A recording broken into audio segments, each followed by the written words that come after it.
আসসালামু আলাইকুম প্রিয় বন্ধুরা, আমি আছি এই মুহূর্তে ওমানের সালালা পাহাড়ের উপরে। এই যে দেখেন পাহাড়ের উপরের অবস্থাটা ঠিক যেন বাংলাদেশের মতোই গাছপালা দেখেন। এই যে এখানে একটা ভাই থাকে, দেখেন এই জায়গাটাতে একটা ভাই থাকে, রাত্রি যাপন করে।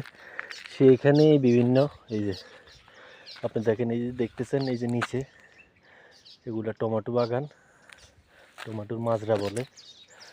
বিভিন্ন এই যে লেবু গাছ, পেয়ারা গাছ, এই যে টমেটো লাগাইছে, দেখেন টমেটো লাগাইছে, নারকেল গাছ, পেয়ারা গাছ, এগুলা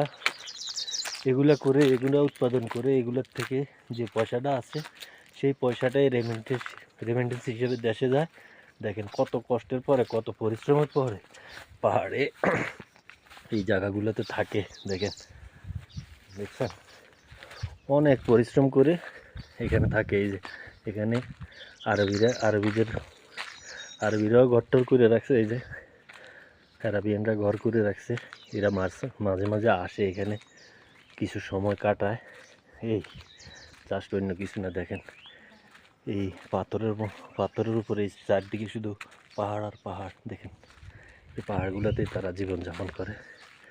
বাঙালিরা এখানে বিভিন্ন সবজি টবজি উৎপাদন করে চলে। দেখেন চারদিকে এখন এই যে এগুলোতে এখন কুয়াশা ভরা। দেখেন অনেক দূরে কুয়াশা ছাড়া কিছুই দেখা যায় না।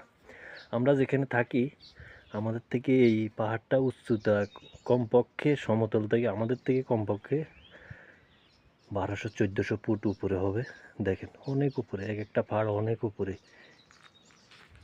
ধন্যবাদ, সবাই ভালো থাকবেন, আল্লাহ হাফেজ।